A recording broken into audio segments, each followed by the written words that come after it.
Hello, welcome back to Yathra's kitchen. എന്തൊക്കെയുണ്ട് വിശേഷങ്ങൾ?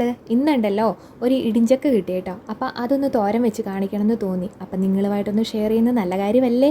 എന്നാൽ പിന്നെ നമുക്ക് നോക്കാം. അപ്പോൾ അതാ നമ്മുടെ ഇടിഞ്ചക്ക കണി വയ്ക്കാൻ വേണ്ടിയിട്ട് മേടിച്ചുകൊണ്ട് വന്ന സംഭവമായിരുന്നു. അത് ഇത്രയും ദിവസം ഇവിടെ വെയിറ്റിങ്ങിലായിരുന്നു കേട്ടോ.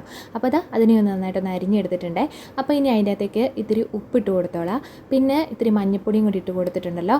നമുക്കൊന്ന് വേവിക്കാനായിട്ട് വെക്കുമ്പോൾ പിന്നെ ഉണ്ടല്ലോ ഈ ഒരു പാത്രം ഇത്തിരി എടുക്കുമ്പോൾ പഴയതായിരിക്കണം കേട്ടോ. എന്നാന്ന് വെച്ചാൽ നല്ല ചക്കമുളഞ്ഞി ഉണ്ടല്ലോ. അപ്പോൾ അതാ നമ്മുടെ ചക്ക നന്നായിട്ടൊന്ന് ഇടിഞ്ചക്ക, മുഴുവൻ ചക്ക എന്ന് പറയാൻ പറ്റില്ലല്ലോ, ഇടിഞ്ചക്ക. അപ്പോൾ അതൊന്ന് നന്നായിട്ട് വെന്ത് വന്നിട്ടുണ്ട് കേട്ടോ. അപ്പോൾ അതൊരു വേറൊരു പാത്രത്തിലേക്ക് ആക്കി മാറ്റി നമുക്ക് അതിനൊന്ന് വെള്ളം വാലാനായിട്ട് വെക്കാം കേട്ടോ. അപ്പോൾ അതേ ഇനി അരപ്പ് റെഡിയാക്കണം. അതിന് വേണ്ടിയിട്ട് കൊച്ചുള്ളി, തേങ്ങ ഇത്തിരി കൂടുതൽ എടുത്തിട്ടുണ്ട്, ഇല്ലെങ്കിൽ മുളഞ്ഞ് ചുവയ്ക്കും കേട്ടോ. ഇത്തിരി മല്ലിപ്പൊടിയുണ്ട്, മുളകുണ്ട്, പിന്നെ ഉണ്ടല്ലോ മഞ്ഞപ്പൊടി എടുത്തിട്ടില്ല. എന്നാന്ന് വെച്ചാൽ മഞ്ഞപ്പൊടി ഇട്ടിട്ടാണല്ലോ നമ്മൾ വേവിക്കാനായിട്ട് വെച്ചിരിക്കുന്നത്, അതുകൊണ്ടാണ് കേട്ടോ. അപ്പോൾ ഇതാ തേങ്ങ ഒന്ന് നമുക്ക് നന്നായിട്ടൊന്ന് ചതച്ചെടുക്കാം കേട്ടോ. അപ്പോൾ ഒത്തിരി വേണ്ട, അരിഞ്ഞു പോവല്ലേ. അപ്പോൾ അങ്ങനെ ആ തേങ്ങ ചതച്ചെടുത്ത് മാറ്റി വെക്കുന്നതോടൊപ്പം തന്നെ നമ്മുടെ ചക്ക വേവിച്ചതും കൂടെ കല്ലിൽ വെച്ചിട്ട് നമുക്കൊന്ന് ചതച്ചെടുക്കാം കേട്ടോ. വെറുതെ ഒന്ന് ചതച്ച് വിട്ടാൽ മതിയേ.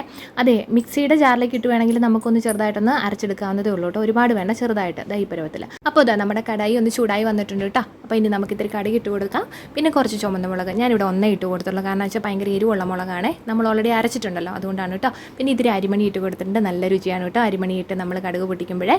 പിന്നെ പോയിട്ട് നമ്മുടെ തേങ്ങ അരച്ച് വെച്ചിരിക്കുന്നത്, അതിൻ്റെ അകത്ത് കറിവേപ്പിലയും കൂടെ ഉള്ളതുകൊണ്ടാണ് വേറെ കറിവേപ്പില ഇട്ട് കൊടുക്കാത്ത കേട്ടോ.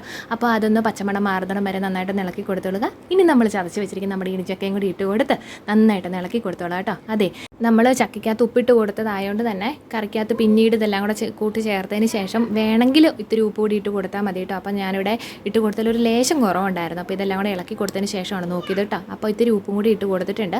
വെള്ളമൊന്നും പ്രത്യേകിച്ച് ഒഴിച്ച് കൊടുക്കണ്ട, കാരണം വെച്ചാൽ കുഴഞ്ഞു പോകത്തേ ഉള്ളൂ. നമുക്ക് ആ ഉള്ള വെള്ളം വറ്റി എങ്ങനെയും എടുക്കാമെന്നുള്ളതേ ഉള്ളൂ. അപ്പോൾ കുറച്ച് നേരം നമുക്കൊന്ന് തട്ടിപ്പൊത്തി വെക്കാം കേട്ടോ.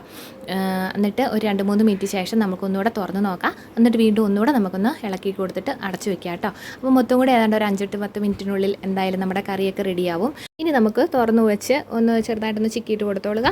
അത്രയൊക്കെ നമുക്ക് എടുക്കേണ്ട കാര്യമുള്ളൂ. അപ്പോഴത്തേക്ക് ഉള്ള വെള്ളമെല്ലാം വറ്റി നല്ല അടിപൊളി നല്ല ടേസ്റ്റി ആയിട്ടുള്ള നല്ല ചക്കത്തോരൻ, ഇടിഞ്ചക്കത്തോരൻ കിട്ടും. ടേസ്റ്റ് എന്താണെന്ന് പ്രത്യേകിച്ച് ഞാൻ പറയേണ്ട കാര്യമൊന്നും കാണുകയില്ല, കാരണം വെച്ചാൽ എല്ലാവർക്കും ചക്കയുടെ എന്താണ് ടേസ്റ്റ് എന്നുള്ളത് അറിയാം.